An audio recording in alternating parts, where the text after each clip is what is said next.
From UFOs to psychic powers and government conspiracies, history is riddled with unexplained events. You can turn back now, or learn the stuff they don't want you to know.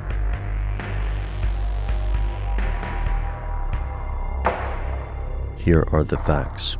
The U.S. Food and Drug Administration, or FDA, was created to preserve public health by regulating the quality of drugs, medical devices, food, cosmetics, and more. The FDA was originally established in 1930, but the origins of this agency date back to Congress's passing of the 1906 Pure Food and Drugs Act. By ensuring that manufacturers adhere to quality standards, this agency protects consumers. The FDA isn't perfect, but these regulations have saved millions of people from infections like trichinosis or salmonella, and they also try to prevent unsafe drugs from reaching the market. And the US isn't the only government with a regulatory agency. Most countries have a department charged with protecting the public.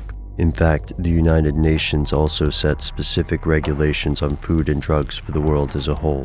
And there, say the conspiracy theorist, is the problem. The governments of the world don't want to save people from starvation. They want to control the food supply. Here's where it gets crazy.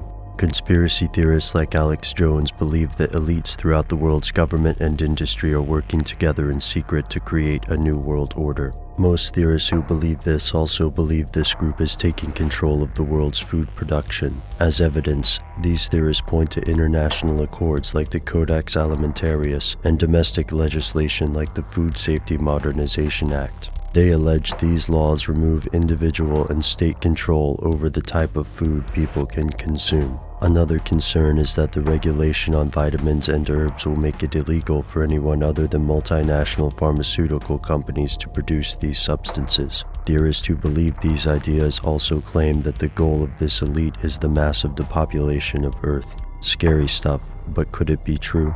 It's no secret that lobbyists had a hand in crafting the US bill, and it's plausible that international companies also influenced UN legislation. But to what end? It's difficult to imagine that these laws could be enforced. Skeptics believe these fears are based on a misinterpretation of the laws. Skeptics also argue that the Codex Alimentarius is more like a set of suggestions, and it may not be legally binding. Another, more plausible conspiracy concerns agricultural corporations and genetically modified food. The idea here is that companies like Monsanto are breeding sterile, genetically modified seeds that force farmers to buy more seed each year, and that these companies are using their political influence to make the laws work for them rather than for consumers. Recent WikiLeaks cables dating from 2007 show that the US State Department has been pushing genetically modified plants across Europe. Theorists also accuse these companies of buying patents for non-GMO plants and preventing their commercial use. This could effectively give large agribusinesses control of the world's food supply. Skeptics don't deny that companies might use their influence in underhanded ways, but that tendency doesn't guarantee success. And companies seeking profit are not the same thing as a global conspiracy to starve millions. GMO crops also have a higher yield, which means they can feed more people more efficiently. The decision here is a question of trust. Do you believe the FDA and similar organizations are here to protect you or to control you? Are the aims of these organizations as altruistic as they sound, or is there something they don't want you to know?